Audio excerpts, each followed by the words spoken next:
29 जो labour laws थे उनको खत्म कर दिया, ट्रेड यूनियन एक्ट खत्म कर दिया, फैक्ट्रीज एक्ट खत्म कर दिया, उसकी जगह ये 4 कोड लाए। और ये 4 कोड एकदम पूंजीपतियों के लिए बनाए गए हैं, उनकी सेवा के लिए बनाए गए हैं और मजदूरों का इसमें कोई हक। ये तमाम बातें कर रहे हैं कि हम ये सुधार के लिए कर रहे हैं, ये रिफॉर्म है। जब भी सरकार और खासतौर पे कोई फांसीवादी सरकार कहे कि हम आपके हित के लिए कुछ कर रहे हैं, आपके सुधार के लिए कुछ कर रहे हैं, हमारे कान खड़े हो जाने चाहिए।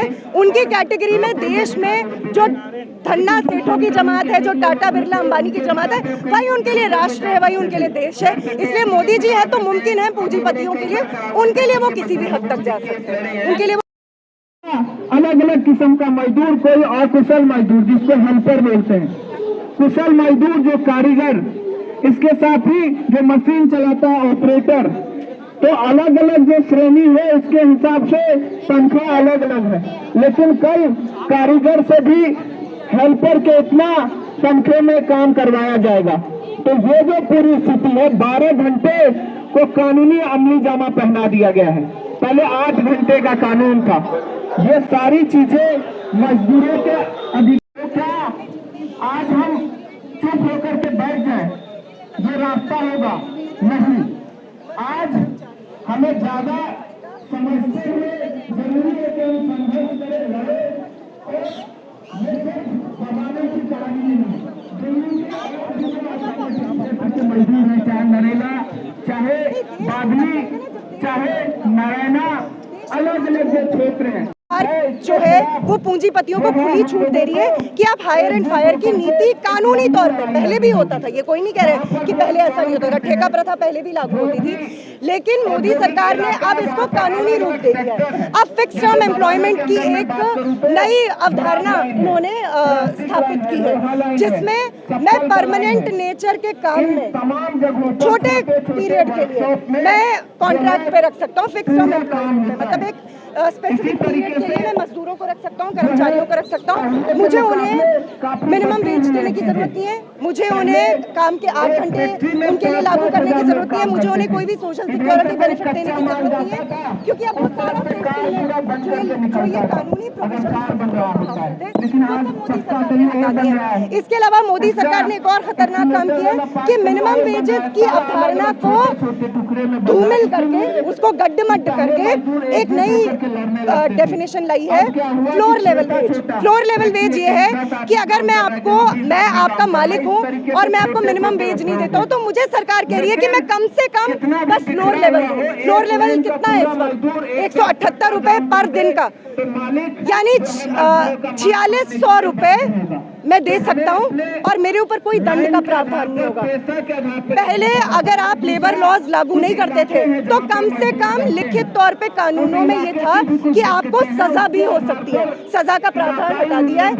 स्ट्राइक करने को एक अपराध बना दिया गया। स्ट्राइक से पहले किसी भी यूनियन को 60 दिन की पहले नोटिस देनी पड़ेगी, और इसमें भी सरकार ने बहुत गोलमोल भाषा इस्तेमाल की है, कहीं बोला 60 दिन, कहीं बोला 14 दिन, तो कंफ्यूजन है। अभी तक सरकार भी क्लियर नहीं कर पा रही है कि 60 दिन का नोटिस है कि 14 दिन का नोटिस है। जानबूझ के भाषा को अनडिफाइंड रखा है ताकि अगर आप 60 दिन की नोटिस है तब कहेंगे 14 दिन वाला लागू होगा, 14 दिन की नोटिस है तो कहेंगे कि स्ट्राइक नहीं कर सकते हो, 60 दिन का देना चाहिए था। इसके अलावा यूनियन का रिकॉग्निशन अब प्रबंधन से होगा, मतलब कि पहले लेबर लॉज में जो ट्रेड यूनियन एक्ट था 1926 का, उसमें रिकॉग्निशन की कोई बात नहीं थी। रिकॉग्निशन मतलब मैं अगर रजिस्टर्ड यूनियन हूं तो मैं मजदूरों का मामला उठा सकती हूँ, मैं स्ट्राइक कर सकती हूँ, मैं लेबर कोर्ट अप्रोच कर सकती हूँ। अब अगर प्रबंधन रिकॉग्नाइज नहीं करेगी यूनियन को तो वो कुछ नहीं कर सकती है। प्रबंधन क्या किसी जुझारू यूनियन को रिकॉग्निशन देगी, उसे मान्यता देगी? नहीं देगी। जो उनकी जेबी यूनियनें होगी उनको देगी। यानी क्या कर रही है सरकार? सरकार ये कर रही है कि पूंजीपतियों को धंधे की आजादी के नाम पर उनको मजदूरों को अब कानूनी तौर पे, नंगे तौर पे लूटने खसोटने का इंतजाम कर रही है। इसीलिए 2014 में अंबानी, अडानी से लेकर बड़े पूंजीपति और यहाँ पर दिल्ली से लेकर पुणे, मुंबई और देश के तमाम इलाकों में जो छोटा पूंजीपति था, जो मध्यम दर्जे का पूंजीपति था, उसने मोदी सरकार को भयंकर तौर पर सपोर्ट किया और चंदा दिया। क्यों दिया?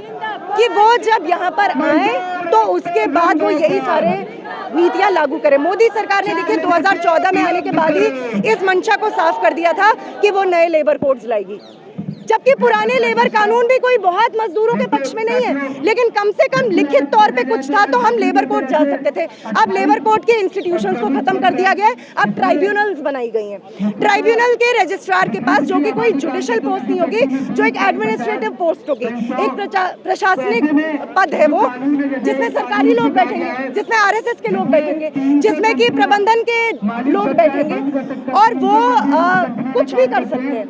अब हम यहाँ पर जो मंच से भी बात कर रहे हैं, हम यही बात कर रहे हैं कि आज देश की मजदूर आबादी को, देश के कर्मचारियों को, चाहे वो औपचारिक क्षेत्र में काम करता हो, अनौपचारिक क्षेत्र में काम करता हो, क्योंकि हमें ये नहीं भूलना चाहिए कि 93% आबादी इस देश में अभी भी इनफॉर्मल सेक्टर में काम करती है। लेकिन वो कहेंगे कि पहले भी हमारे ऊपर तो लेबर लॉज नहीं लागू होते थे, अब क्या करें? मेन बात यह कि पहले फिर भी कागजी तौर पर, लिखित तौर पे कुछ था कि हम फिर भी इकट्ठे होकर संघर्ष करके, स्ट्राइक करके मजबूर कर सकते थे कि हमारे हक में लागू करो। अब वही प्रावधान खत्म हो गया। अब आप संघर्ष भी करेंगे तो लागू क्या करवाएंगे? लागू करने के लिए कुछ छोड़ा ही नहीं इन लोगों ने। तो इसलिए आज हमें ये समझना पड़ेगा कि तमाम जितनी भी केंद्रीय ट्रेड यूनियनें हैं, स्वतंत्र ट्रेड यूनियनें हैं और मजदूरों, मेहनतकशों, कर्मचारियों की असंगठित, संगठित सारी आबादी, उसको ये बात समझनी होगी कि हमारे पास अब अपने संघर्ष को तेज किए बगैर कोई रास्ता नहीं है। अनिश्चितकालीन आम हड़ताल यानी कि इनडेफिनिट जनरल स्ट्राइक, काम ठप करने के अलावा आज कोई रास्ता नहीं है। पहले लोग कहते थे, तमाम ट्रेड यूनियन भी कहते थे कि एक दिन की हड़ताल होती रहती है, उससे क्या हुआ? कुछ भी नहीं हुआ। कानून तो लागू हो गए ना, ये कोड्स लागू हो गए और ये इस देश की मजदूर आबादी पे सबसे बड़ा फांसीवादी हमला है। ये हमें समझना पड़ेगा। आप सब लोग, मैं आप सारे तमाम जर्नलिस्ट, रिपोर्टर से भी कह रही हूँ, ये आपके हक अधिकारों पर भी हमला है। ऐसा नहीं है कि जो फैक्ट्री में काम कर रहा है, किसी इंडस्ट्रियल एस्टेब्लिशमेंट में काम करता है। अब इन्होंने क्या किया? 29 जो लेबर लॉज थे उनको खत्म कर दिया, ट्रेड यूनियन एक्ट खत्म कर दिया, फैक्ट्रीज एक्ट खत्म कर दिया, उसकी जगह ये 4 कोड लाए और ये 4 कोड एकदम पूंजीपतियों के लिए बनाए गए हैं, उनकी सेवा के लिए बनाए गए हैं और मजदूरों का इसमें कोई हक। ये तमाम बातें कर रहे हैं कि हम ये सुधार के लिए कर रहे हैं, ये रिफॉर्म है। जब भी सरकार और खासतौर पे कोई फांसीवादी सरकार कहे कि हम आपके हित के लिए कुछ कर रहे हैं, आपके सुधार के लिए कुछ कर रहे हैं, हमारे कान खड़े हो जाने चाहिए। मैम, मोदी है तो मुमकिन है मोदी जी के शासन में कहा जाता है कि वो देश हित में काम करते हैं, जनता के हित में काम करते हैं। हाँ, बिल्कुल बिल्कुल। बस ये होता है कि उनकी देश की कैटेगरी में जनता नहीं होती है ना? जो देश में मेहनत करने वाले लोग हैं वो उनकी कैटेगरी में नहीं होती है।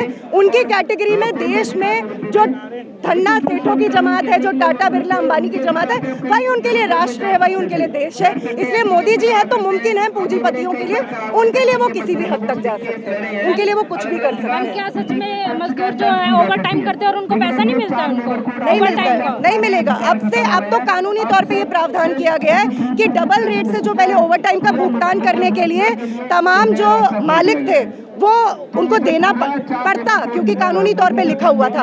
लागू कितना होता था वो अलग बात है। अब कानूनन भी इसको खत्म कर दिया गया। अब नहीं कर सकते। अब आप उनको ये भी नहीं कह सकते हो कि आप डबल रेट से भुगतान करो। आज आप बताइए, आप दिल्ली एनसीआर में कहीं रहते हैं, न्यूनतम मजदूरी एक भी परिवार, न्यूनतम मजदूरी जो कागजों में कहते हैं दिल्ली के अंदर लगभग 18,000 है, लेकिन वो मिलती है क्या? वो नहीं मिलती है। तो जो न्यूनतम मजदूरी है, वो न्यूनतम मजदूरी भी कम से कम आज की महंगाई के हिसाब से 30,000 होनी चाहिए। अभी ये जो लोग लेकर आ रहे हैं ना, आपको मालूम है जो 4 लेबर कोड है जिसके अंदर कोई वो लो फ्लोर न्यूनतम मजदूरी का रूप तय कर रहे हैं, उससे मजदूरी और घट जाएगी। उससे मजदूरी पूरे देश के लेवल पे जो अलग अलग राज्यों में मजदूरी मिलती है उससे कुछ एवरेज निकालेंगे, इससे न्यूनतम मजदूरी और घटने वाली है जो 4 लेबर कोड आएंगे। तो ऐसी जब नीचे महंगाई बढ़ रही है और मजदूरी की जिंदगी और बुरी होती जा रही है, ऐसी जब मजदूरी बढ़नी चाहिए थी, जो आज कम से कम महंगाई के सबसे 30,000 होनी चाहिए और मजदूरी को घटाया जा रहा है। तो इस पूरे कानून के अंदर आप सोचिए, जैसे बताया कि